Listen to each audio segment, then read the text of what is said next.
Welcome to the Wally Show Aftercast, all the stuff we did not get to during the course of the show today, and, those things that don't even make the air for the radio. And we've always talked about how the potties are different from the people that listen to the show terrestrially or on the radio. They tend to be a little bit more sensitive, and they only hear parts of things. They're not in it for the long haul. And so Betty Rock had done a story about what the tomahawk chop that the Chiefs do. Somebody's asked Taylor Swift to step in since she's dating Travis Kelce, and I was talking about that and wokeism and all these other things, and I kind of went off on a little tangent on it. I got on my soapbox, and this lady called, and we had a conversation, and it wasn't going well. Like, we were talking back and forth, and we each wanted to make our points. And at one point she goes, "Are you going to argue with me or have a conversation?" I said, "I'm going to argue with you." And you said that, or yeah, she said I that? said that. Oh, well, boy. she said, "Are you going to have a conversation or an argument?" And I said, "I'm going to argue with you." And I said, "I'm just kidding." And so, I was trying to take it down a notch. And I think what bothers me with those conversations is we were going, both of us not agreeing, and that's fine. I have no problem with that, and I have no problem with discourse, but then she hung up, and so now it's this thing that's just left empty and unresolved, because typically when I disagree with somebody on the radio and on a phone call, I do like it to have a resolution. At the end, we'll go at it and we'll spar, and I enjoy that. But then at the end, I want to make sure that people walk away at least going, "Hey, look, we don't agree, and it's okay, Mm-hmm. And so when somebody hangs up, I don't have that ability, and so it's this thing that's left unfinished in my head, and it kind of bothers me. And I'm not mad. I'm not mad at her. It's not like, oh, I'm mad at her, she hung up. I'm bothered that I wasn't able to resolve it, and there's this lady now that is bent at me, and I'm sure it will grow legs, and she'll call a boss, and a boss will be like, "What are you doing?" And so then I'll have to sit in a meeting. I'm sure. A bridge. I'm sure. You're sure. I'm positive. You're Predictive positive. destruction. It'll be something. I would hope that she would email me. I would actually love this woman to email me. That might be what you I should hope have so. told her to do at the beginning. You should have Maybe. said, I'm a little pressed for time, but I would love to talk to you about Yeah. this. Here's my email address. I was worked up. The woke stuff really gets me worked up. And so when you start saying, doing the tomahawk chop is cultural appropriation, I'm like, no, that's not true, actually. That's not what the problem is. And so, there was a failed premise that she was asking me to operate under that I didn't want to agree to. And so I'm trying to take that apart. So anyway, I think that for me, as much as I don't mind conflict, I still don't enjoy it, and I still don't want somebody to walk away and have a bad experience with the show. Potties understand, and you're listening to it, and you can react to it yourself however you want to, and you can go, "Oh, he's crazy," and write me off, and we don't have this physical confrontation, or verbal confrontation, and so I don't like that that's hanging out there, and so I would love for her to email me, and because I would actually say, I'm sorry for how that ended and my part in that. I do not like how that went, and it's making me really. It's funny because this is laying in with me super heavy. It threw me off for the rest of the show. The last half hour of the show, it threw me off, and it's making me go, it's just not worth it anymore. The headaches, it just, yeah. And Gavin's happy about this. Good for you. Probably Betty happy about this, but the discourse, and it's part of what I see. So many people arguing. I get you want to stand your ground on things, but then everybody argues about everything, and it's just, I'm like, man, you're never going to solve or change anybody's mind, and it's just not worth it. Zach had told me years ago, he just gets out of stuff. He's like, okay, you may be right, and just walks away. And I've never been wired that way, because I'm always wired to I love walking fight. away. Yeah. It's just so if I could do it more often, I would. It's just just saves everyone the heartache and the pain of, I know. Of just, and then the feeling you've had for 40 minutes Oh yeah, now. I'll think about this the rest of the day. This will be in my head the rest of the day. And thing is too, is her day is not. Yeah.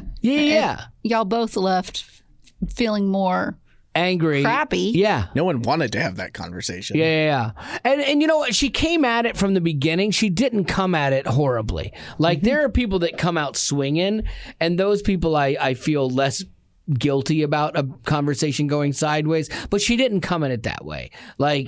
She came at it trying to ask a question, and did you think this, and and I'm gonna say I think I escalated that one.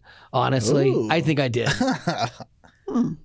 I had an equally nice conversation in the other room as well, though. Oh, somebody else was mad? Another person. She wasn't. No, but she came at it nicely. Oh, about what? The us talking about the Chiefs thing. The Chiefs stuff. Oh yeah, what was her opinion? No, she's just like, well, it's like, why is it so worth it to keep the things that aren't part of your culture in? Like, why is it so worth it? Like, why do you feel so hell bent on keeping certain like Native American related things in the sport? And I'm like, hey, like that's fine. I don't think it's meant to be this offensive thing. I don't think it's meant to be all this. Well, it's not about keeping it or keeping appropriation. It's about not being told that you can't, like, and succumbing to the wussification of America, and people, what has been happening is, people becoming so sensitive about everything that people, again, this was my point to the lady, was like, it makes you dig your heels in more. The more the far left is loud and vocal and repealing things and forcing things, it makes people on the other side of that dig in harder. And something they might not even really have cared about, before. Now they're like, I'm going to die on this hill, and that's going to cause further divide. So. But I mean, I think you learned you fought to die on this hill. Yeah. And it left you not feeling too great. Yeah, it wasn't worth it. So what have you learned, and what are you going to do different next time? Because there will be a next time. There will be a next time. I don't know that I'll do something different. I'd like to say I would, but I'm also realistic enough to know that if it hits me on the wrong day, no, I think that I'm hoping that I'll remember this conversation and remember to be more conversational about it and not have to win. Because I have to win like so many things, and there's not really a win in this.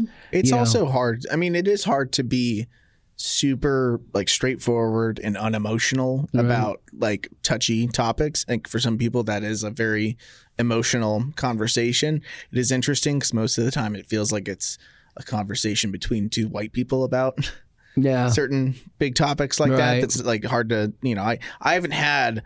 Because I went to a school where our old mascot was Chief Illiniwek, and they got rid of it just because people were like, "Oh, this is this isn't an honor. This isn't honoring the Illini nation." Yeah, but see, the crazy thing about that, like, is when it was like the Chiefs. I understand the Redskins is like more derogatory than the Chiefs, but when you have that mascot.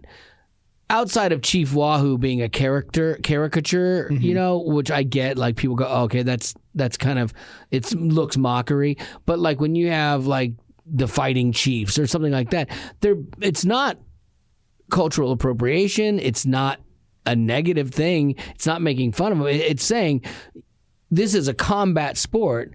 We value, we recognize you are fierce people and driven people and loyal people, and you will fight to the end. And that's what they view it as, And so like in sports, that's what I don't understand why people get so bent about it, because it's people saying this is part of your heritage that we value, and then we want to emulate that. We want to be as tough as the Illini were, I think too, like I Googled college teams and their mascots, because this is a college team, right? It's not NFL. No, it's NFL. The Chiefs are the NFL, Oh, okay. Let me look that up. Hold on. NFL teams and their mascots. Yeah. Okay. So we have New England Patriots, Pat Patriot. Okay. It's historical. That's not bad. Swoop from the Philadelphia Eagles. Probably so a it's bird. Eagle. Probably, yeah. We've got Rory, Detroit Lions. Rory, like from Gilmore Girls? Yeah. Because he roars. We've got a dolphin. We've got a bear. We've got horses. Vikings, Ravens. and so yeah, like there's- Vikings were a nomadic group of people that were notoriously tough, but people aren't going. But again, it's a different thing. The Vikings aren't what's considered a minority or oppressed minority, and so they're like.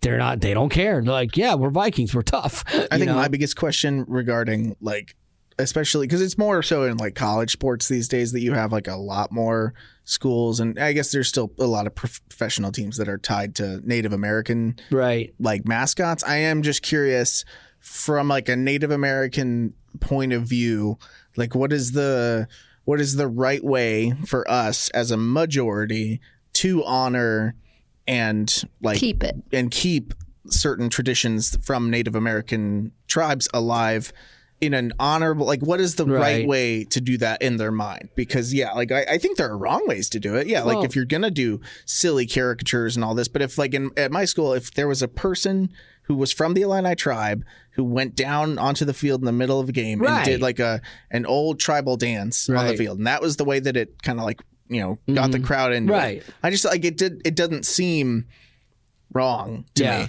but I don't know. There was a bike race that my friend used to do every year, and it was called, I can't remember what it was called, but it was basically after a Native American tribe.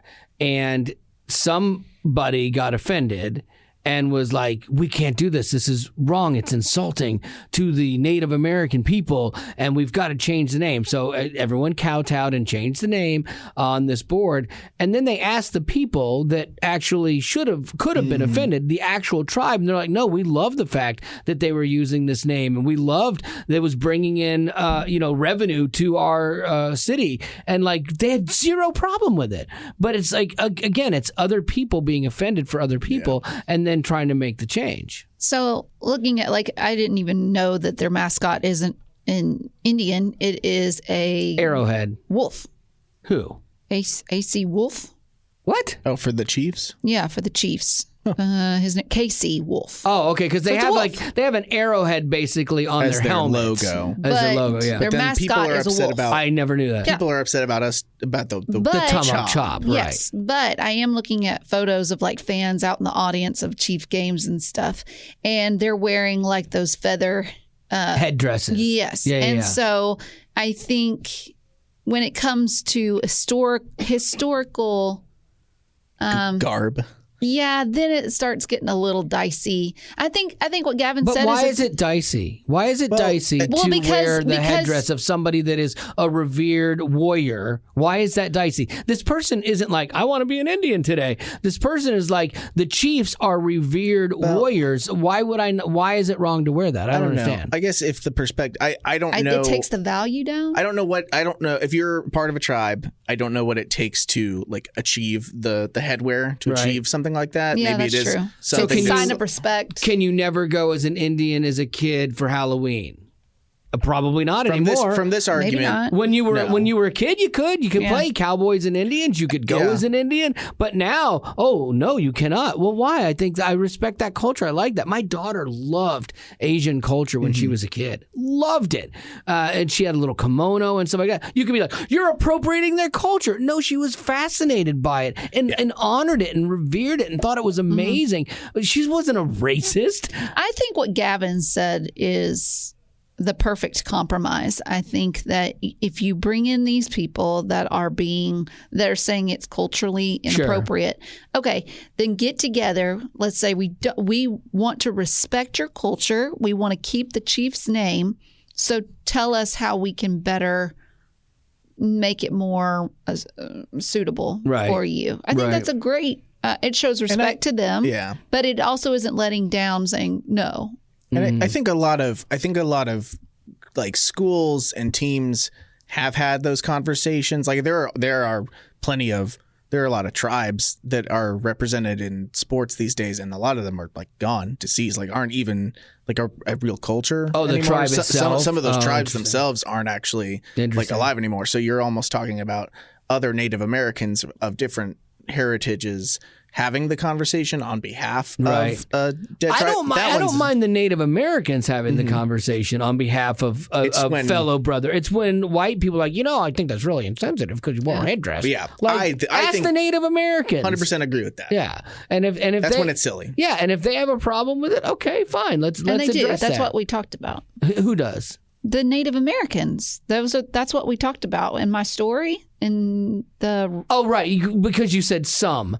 Like that's the other part of this. Some doesn't mean all. We live in a democracy where majority rules, and so yes, you might have some people that are upset by it, but then you have a whole nother contingent that isn't, and so where do you draw that line? Who actually gets to, from that culture, speak into it? Because you can find people on both sides in that culture. Well, these are people that are Native American and they live in Kansas City. Right. So, but then you have people that are Native American that have lived in Kansas City their entire lives, love the sport, love the team, and defend it. And so that. Do you? Yes, absolutely, you do. There is a really. Do you? Yes, absolutely, you do. Do you? Yes. How do you know for sure? She's changing minds. Because you do. Like, it's just because a fact. You do, but it is a fact. But what are their names? There was this really interesting Mark. Oh. I went with an American name. I feel like we don't. It's not a fact. We don't know that, but there is a fact that there is a group of people that are indigenous, and they are saying this is hurtful. Those are the facts. That's what we do know. Okay. That's all. That's what we know.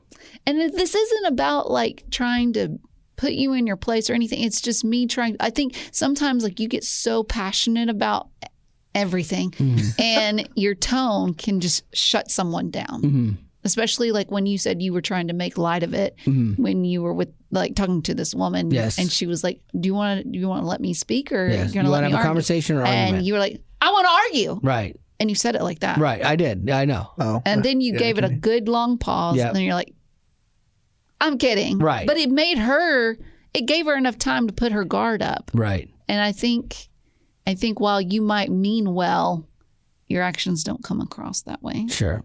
That's all. That's fair. It is also we're also a lot of these. I feel like a lot of these, especially this conversation, is difficult because it's coming from stuff that is just on the internet and it's people saying how they feel. That's so true. I personally haven't sat down and had a conversation myself personally with somebody who is Native American and had them explain to me their perspective. I think Sure. too that it comes from fear in the fact that if we give them this, what's going to be next? The absolutely. Miami Dolphins. Now there's going to be PETA being like, "How dare you? Right. We're offended for the Dolphins." Oh, kind of absolutely. thing. I That think one's that's silly. how you see it going. And that's kind of been my point Sure. is that that's what happens is you slippery have slide. you have a response that is beyond equal. It's harder when you start seeing that slip away, and stuff. And when you see what you believe to be right made a mockery too, and then you're like, oh, we're going to live in a state like California. You look at California. Just look at California's a mess. Oh yeah, And a lot of people would agree with that. Newsom just signed another bill so that school districts cannot ban books, and so they want all the the LGBTQ trans stuff, anything that they want to agendize to be forced on kids, and so the school boards can't even make their own decisions now. And then you look at what's going on in that state. You look at the homeless thing; it is a disaster. They're not solving that. You look at the crime. Look at San Francisco. People in San Francisco leave their windows down and their trunks open so that no one will break into their car. They can say, look, there's nothing to get because it is running rampant. That state is going to shut down. And why? Why is it going to be that? It's because people have become so liberal there. Nothing is wrong. You can't ever be woke enough. And you just let everybody get away with everything. And it's going to destroy California for sure. It's not headed in a good direction at all. You also always make a great point of saying that you don't want the silly. Yeah. No. I'll just leave it at that. Stop there. You don't want the silly to make light of the serious, having the silly conversation about oh, this is racism. No, Right. it's not. Where You're making light of stuff that is a real problem. So your heart in that situation is always, I think, in the Yeah, right it's not for divisiveness. in that regard. I think that's the point ultimately I was what trying it to make. comes down to is, like you've always said, sit down with someone that has a different opinion from you, or it comes from a different side of the world exactly. than you, And yell talk at to them. them. No, talk to them. Argue with them. But That's what I did today. I think if this were any other group of indigenous people and a team, an NFL team was named after them, and we dressed like them, it would look bad. Mm-hmm. I think that the whole, like, again, like, where this started from is so funny to me. It's like Swifties are like, yay, Taylor, fix this, which I think is so funny. All right. Oh, this was a weird story.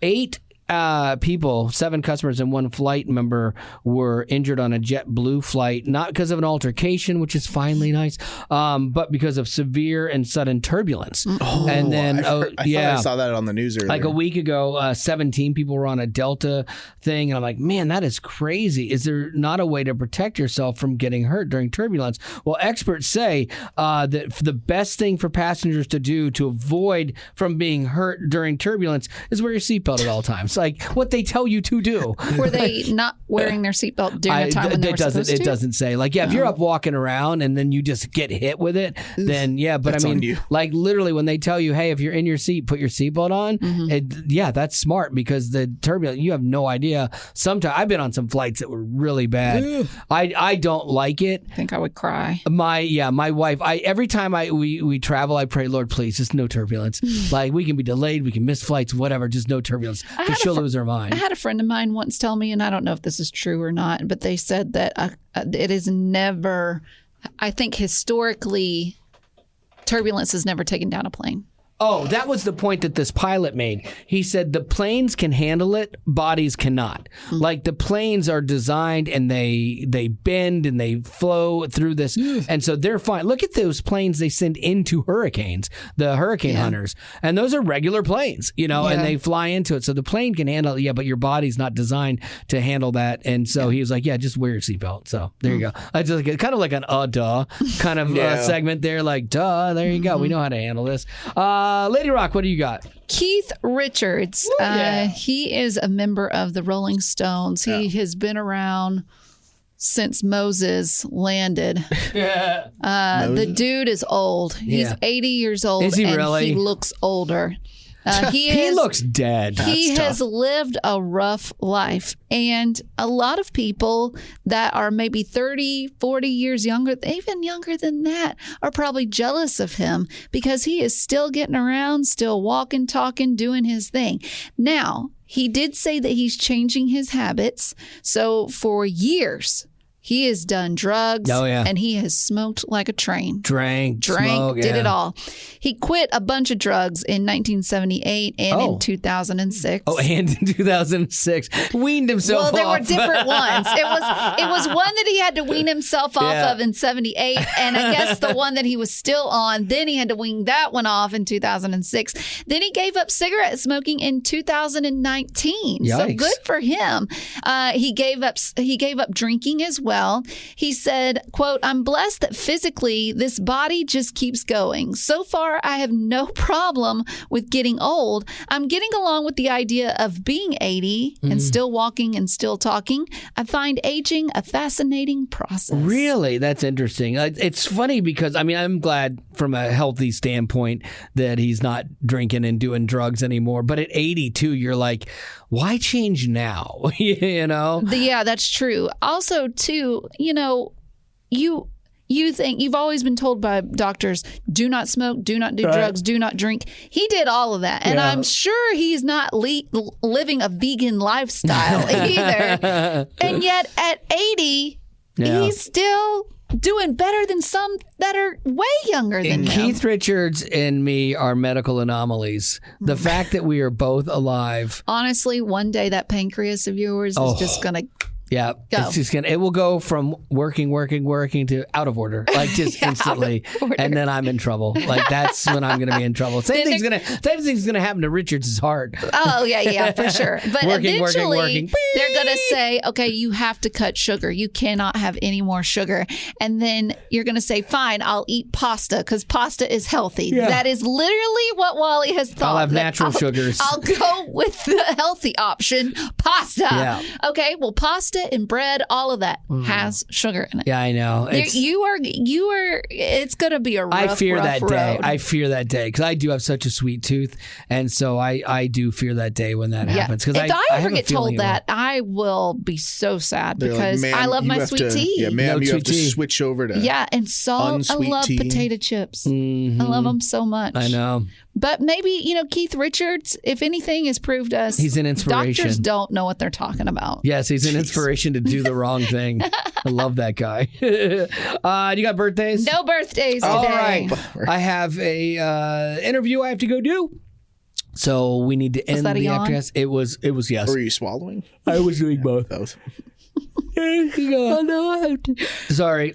Betty Rock came in like super tired today. She had to take a Damn. walk, and so I may go home and finish. yeah, Hey. take a nap. Proud of that. All right, that's Do it. going to do it for your Aftercast for today. Thanks for being a potty. Growing up in poverty has never been easy for children, but with the added challenges of the pandemic, conflict, and natural disasters, families around the world are facing an unprecedented food crisis. Unfortunately, those who are already hungry are now even more desperate.